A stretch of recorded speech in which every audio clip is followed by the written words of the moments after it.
Welcome to GRE Snacks, snackable episodes about the GRE exam and graduate school admissions. I'm Tyler, the founder of Achievable, and we have an affordable GRE course that includes everything you need to ace your GRE exam. A full textbook, videos on key topics, tons of GRE questions backed by our memory-enhancing algorithm, a built-in study planner, machine learning essay grader, and plenty of full-length practice exams. You can try it out for free by going to achievable.me. And if you like it, the code podcast will get you 10% off at checkout. Now, let's get started. Today, we have Priya Bhatia with us from the MBA Exchange. And Priya, I'd love if you could just introduce yourself and your background. Thank you, Tyler. My name is Priya Bhatia, and I have been teaching and tutoring for 17 years. And I got my start with chemistry, physics, and math tutoring. Back in college, I was a chemical physics major, and I just saw how so many students would drop out of classes confused and discouraged. So that kind of sparked my interest in teaching. And from there, I transitioned into test prep. And I have been focusing on the GRE and the GMAT for the past 9 years, and they are my favorite tests to teach. I love working with adults who are very motivated and excited about moving on to grad school, and so that's kind of my jam. So I work with the MBA Exchange, and we are a consulting program that helps students get into business school. Fantastic. And so for this episode, what we're going to do is we're going to basically we're going to be doing a problem, and we're going to explain this problem over audio. But if you want to follow along, I'm going to host this PDF at the link bit.ly/GRE snacks _Priya1. And so we'll see. I'll put that link in the description of this episode too, if the visual reminder helps you. But you should be able to follow along that way, or we'll do our best to explain the problem as we go through it. So Priya, do you want to first kick us off by explaining kind of what type of problem this is, and maybe how it comes up on the GRE, and then we can get into it? Yeah, absolutely. So I definitely would recommend following along with the link just because there's a lot of visuals. So for starters, this is a kind of standard word problem that I see students struggle with again and again when they're preparing for the GRE. And these types of problems tend to throw students because there's a lot of different pieces of information. It can be hard to keep track of the different pieces of information and know how to put them all together to ultimately arrive at a final answer. And so we're going to kind of walk through this problem with a strategy that I like to use with my students to kind of break things down step by step and visualize the pieces so that we can then put everything together and ultimately arrive at a final answer. So I'll go ahead and just start by reading the problem. So the problem is a taxi charges $5 for the first quarter mile plus 30 cents for each additional 1/8 mile. Maya can spend $53 on a taxi ride. How many miles can Maya travel for $53? Mm-hmm. Okay, so that's the So really, problem. it's kind of like a rate problem, right? But with a chunk carved out at the beginning. Yep, exactly. So this would fall under rate problems. And if you look at this problem doesn't actually require really much of any advanced knowledge of any kind. It doesn't require really complex use of rate formulas or any specific advanced complex knowledge. But what makes this problem especially challenging for a large percentage of students is just the fact that we have a lot of different things going on. So we have a charge for the first quarter mile, then we have 30 cents for each additional 1/8 mile, and then finally the question is asking us how many total miles can Maya travel for $53. And so this is like a perfect example of the abstraction that the GRE will present you. It'll take what seems to be a relatively simple problem and then add layers of complexity that end up kind of leaving students a bit confused and lost on where to get started with. So this is why I selected this problem. I thought this would be a great problem to sort of illustrate a general approach to solving. Great. Yeah, so then what's sort of the first step here? Like just kind of walking people through it. Yeah, so one of the things that really makes this problem challenging is, again, the fact that we have different units in different parts of the problem. So first we know there's a quarter mile that costs $5. Then from there, it's an additional 30 cents per 1/8 mile. And then finally, the question is asking us, what is the total miles? So we have these different units. And so the very first step I recommend with a problem like this is to start by just visualizing. Just get it down on paper and try to just understand how the different pieces relate to each other. So if you look at the first visual, block 1, we can just start by saying that each 1/8 mile costs 30 cents. And how many 1/8 segments are there in 1 mile? Well, there's 8 of them. So we can just kind of start by getting that out there. So we have 8 1/8 segments, and each of those costs 30 cents. And so then the next step naturally would be to then figure out, because remember, the problem is asking us how many miles can she travel? And so 1/8 miles isn't going to really help us. But if we translate 1/8 miles into miles, then we can start to get closer to what we're looking for. And so if we have 8 1/8 mile segments and each costs 30 cents, we just do 8 times 30 cents. And that means that for the additional miles, she's paying $2.40 for every additional mile. Right. So Okay, then so you've got kind of, so like basically you're converting the you're converting the units to be like each other, right? Like the question is asking for miles at the end. So you're converting everything into miles. Luckily, I mean, it's like eighth miles, quarter miles into full miles. So it's not a crazy conversion, but probably a good thing to do in general if you're dealing with like, you know, how, out of these things, this is so many centimeters, this is so many millimeters, how many meters is it, right? Like getting everything into the same units. You're not going to be asked to memorize crazy conversions like inches to centimeters or anything like that, but definitely, making sure that you're putting stuff in the unit of the answer will help you avoid any like careless errors also. absolutely, yes. And I don't think you could have said that better, Tyler. That's a perfect way to summarize what we're doing at this step. So basically, seeing that we want to end up in miles means that it's going to be most convenient to take the fact that it's 1/8 mile and then translate that into miles. And again, at this stage, we're not doing any crazy kind of math. You don't really need to know anything specific to be able to do this conversion. You just need to kind of think logically. There's going to be 8 1/8 segments. And so then we can say, okay, it's going to be $2.40 for every additional mile. Mm-hmm. So we've got that piece there.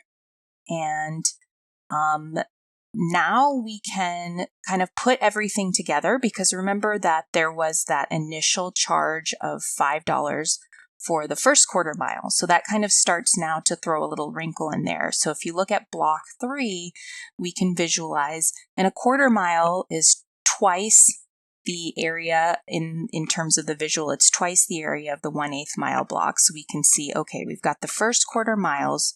She's paying $5 for that.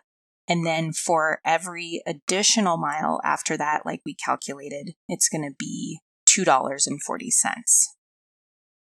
Okay, so now we kind of have all the individual pieces of the problem together.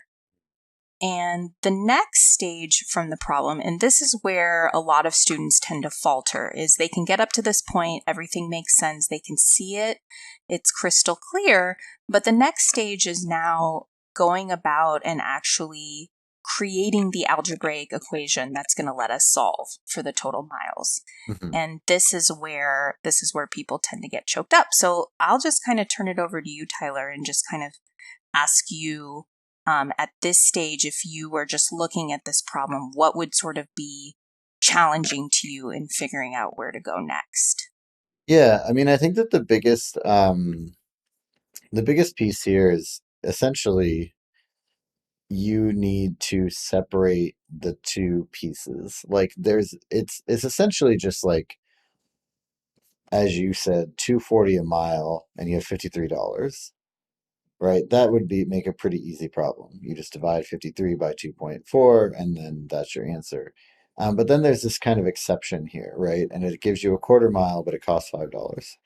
So what I would probably do is I would set up like a two-sided equation where I would say on the one hand, you've got kind of $53 minus the $5 that you start with. And then on the other hand, you have, basically 240 per mile. And so then you would get $48.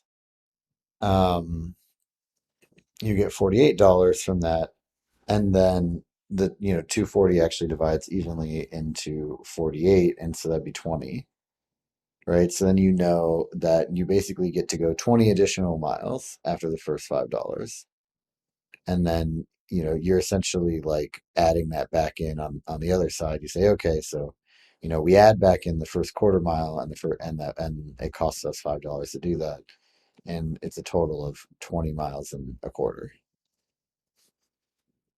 Perfect. Perfect. Yes. And I love the way you are really kind of keeping it very focused on the actual concrete problem at hand, because here's something I do see again and again where students struggle is they tend to kind of start trying to throw in algebra at this stage. They start introducing variables and writing things, and it gets a little twisted up and a little crazy with the letters. And people end up kind of going off course when they focus really heavily on trying to write an algebraic equation. And what you did instead was you kind of took the concrete problem and you reasoned through it step by step very clearly, and you looked at it like breaking it into pieces and keeping it very focused on the actual amounts we have, which is definitely a very good and very clear way to get to the answer. I want to actually just take us back one step, because this is also, aside from the fact that algebra tends to complicate things and kind of take students off course, it's still nonetheless a very useful skill to have with GRE Quant. And overall, the more solidly you can write algebraic equations and solve them, overall, the stronger your skills become and the higher the level of quant problems you can solve. So it's kind of like a two-pronged approach. One is the conceptual understanding, which I think you did a great job of explaining, Tyler, is kind of with the actual problem, how to conceptually get to the final answer. But I want to kind of also give us the other piece, which is how do you successfully write an algebraic expression to model this problem?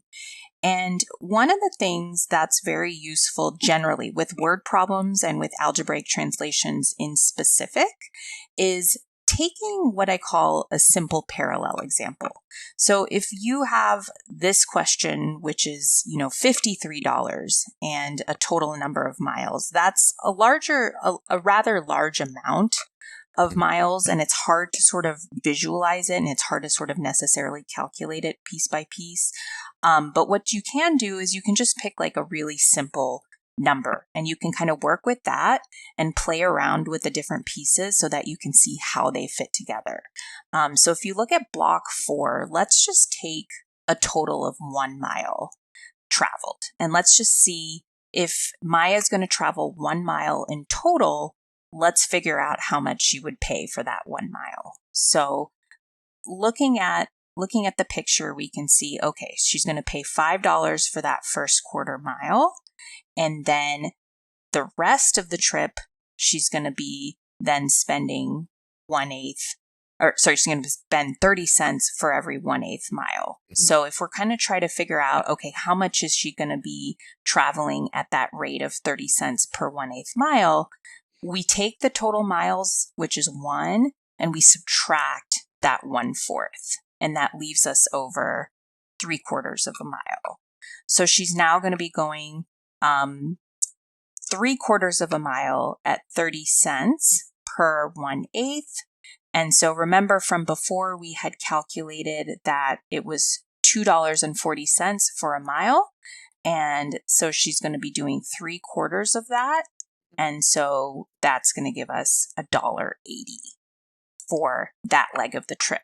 Right. So then we look at block 5 and we can see, okay, $5 for the first quarter, $1.80 for the next 3/4, and then all together we get the total that she traveled for the 1 mile. So the question is, how does this help us now with the equation? Well, what we did is we literally were able to kind of see piece by piece how we navigate through the problem, and then we can use that information to actually string together a general equation that would then apply to any number of miles. So again, when we're writing, so now we can look at block 6. We're going to write the algebraic equation and we're going to say, okay, so the very first thing she's going to do is she's going to pay $5 for that first quarter mile.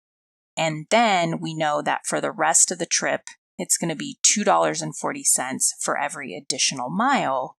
But how many miles is she traveling at that rate? Well, she already spent the $5 on the first quarter. So now we're going to do m minus a quarter for the rest of the trip. And so we're going to have $2.40 times m minus a quarter. And then all together, that's going to equal $53.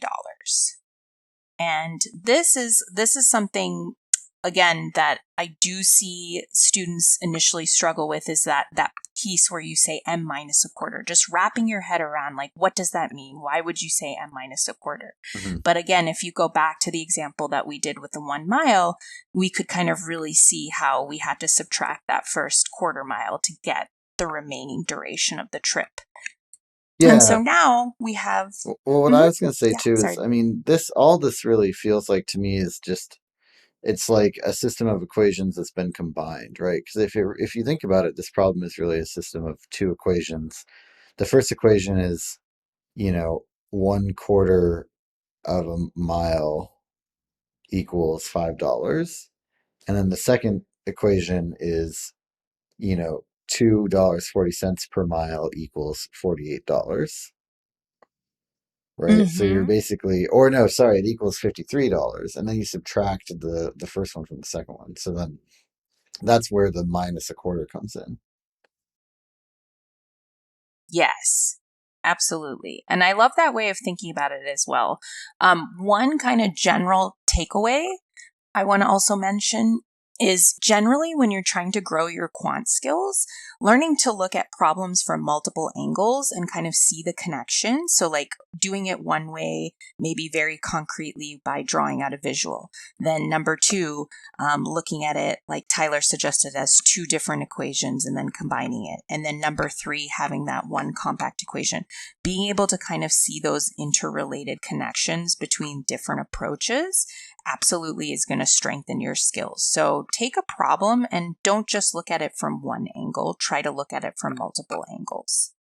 And yeah, as Tyler said, we're ultimately kind of combining it into one final compact equation. And then we can do some very straightforward algebra from there and get to our final answer of m equals 20.25 miles. Great. Yeah. And then I think just as we wrap this up, I'd love to maybe talk about how to decipher word problems in general, right? Like, how do you feel, or what do you feel like are sort of some key things to remember as you're dealing with word problems and making sure that you're, not getting tripped up and doing them incorrectly? So I think with word problems, again, the thing that tends to confuse students the most and take them off track is trying to get lost in algebra land. I call it, algebra land because a lot of times people's first inclination when they see a problem like this is to start just putting down letters and start kind of like, saying, okay, like I've got M miles and then, I've got $5 for the first. And then you end up seeing people sort of go off course and start combining things in incorrect ways. And so my first suggestion generally with word problems like this, with algebraic translation problems, is to really stay very, very closely focused on the actual concrete pieces of information and to work with them very conceptually. And I like what you did, Tyler, where you kind of said, okay, we're starting with $53, but we spend that $5 right off the bat for the first quarter miles. Mhm. And so you subtracted that $5. And doing that is going to get you a lot further than if you just immediately start writing down letters. Because I see time and again, people kind of get very twisted up and tangled up with letters. And so keep it very focused. The second thing is visualize. Don't be afraid when you're training yourself, when you're learning. So obviously this is a little different from when you actually take the GRE. When you actually take the GRE, you're under the clock and you really kind of have to get in and solve things in the most efficient way and move on to other problems. But when you're training yourself, don't be afraid to really take the time to deeply, thoroughly, conceptually understand a problem inside and out. And a lot of times that can involve drawing things out, visualizing, like getting the different pieces of the problem on paper and being able to see. Like with this problem, it's very abstract if you just think, 30 cents for every 1/8 mile, and it can be almost impossible to really conceptually understand what does that mean. But if you look at our diagrams, we actually have written the quarter mile as double the size of the 1/8 mile segments, and we have all the different segments written out. So it's easier to kind of wrap your mind around what's going on with the problem. So don't be afraid to draw things out. Don't be afraid to label things, and keep it very tightly aligned with the actual problem when you're solving it the first time. Once you have an idea of how to get to the answer and you get to an answer, then I can suggest that it makes sense to go back now and actually try to construct an algebraic equation. But I wouldn't just immediately jump into starting to write letters and things down, because ultimately that ends up leading people to a lot of confusion. Yeah. Well, I also think that you can always just write it out, actually. Like, you could just write the word miles. Like, Hmm? it doesn't, like, letters are just there to make things easier and faster to deal with, but like, you can just use actual miles if you really want. Yeah, and one other thing too is I see like 95% of students, when they see a problem like this and they want to use letters to represent. I like the idea of writing miles because again, it's more concrete. But if you are writing an equation, use M. Don't use X and Y. Everybody wants to use X and Y. That's always like the favorite things. Like, and some problems, there's so many variables. It's like you have X, Y, and Z. But it becomes harder the more complex the problem. It becomes harder to keep track of what letters represent what. And so it's always a great idea to use letters that represent what you're looking for. If it's miles, use M. If it's time, use T. If it's students, use S. If it's apples, use A. Just generally a helpful approach. Yeah, great. Well, thank you so much. This has been GRE Snacks, hosted by Tyler from Achievable with Priya Bhatia from MBA Exchange. And Achievable has a great online GRE course you can try for free by visiting achievable.me and use the code podcast to get 10% off at checkout.